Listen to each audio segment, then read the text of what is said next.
Good morning everyone. Welcome back our English grammar class. Today we are going to start part of third of chapter first. So we will discuss about part of sentence. आज हम वाक्य के भाग के बारे में पढ़ेंगे. Now let's start parts of sentence. A sentence can be divided into two parts, the subject and the predicate. वाक्य को विषय और विधेय दो भागों में विभाजित किया जा सकता है. So first of all we will discuss about subject. तो आइए सबसे पहले हम सब्जेक्ट इट मीन्स कर्ता या विषय के बारे में डिस्कस करते हैं. The subject of a sentence is the person और thing doing the action or being talking about. वाक्य का विषय वह व्यक्ति या वस्तु है जो क्रिया कर रहा है या बात कर रहा है. For example, she drives the car. वह कार चलाती है. Here she is a subject. यहाँ शी सब्जेक्ट है क्योंकि कार कौन चलाता है, she.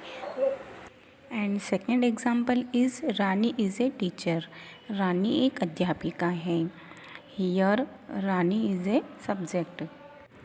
Sometimes the subject of a sentence includes the noun or pronoun along with all the words that modify or describe it.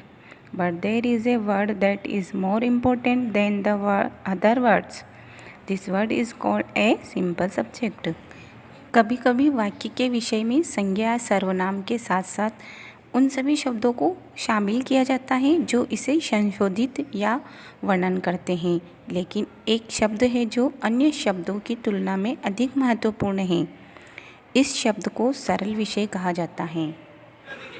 For example, the light green shirt with yellow spots is her favourite top.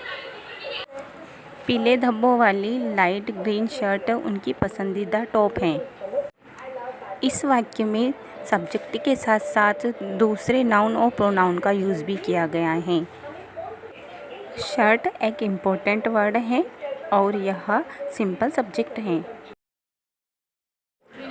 Next part is predicate. It means विधेय.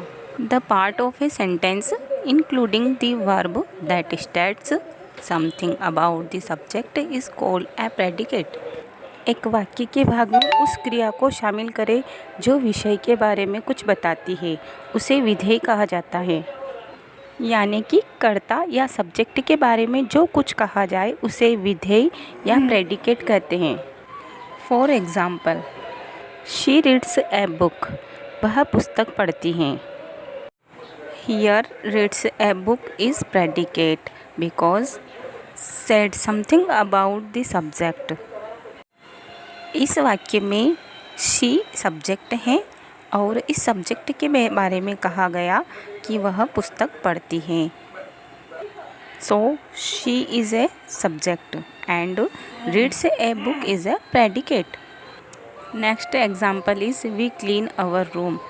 हम हमारा कमरा साफ करते हैं. Here clean our room is a predicate. Chapter is over. I hope understood this chapter very well. Okay students, thank you. Have a nice day.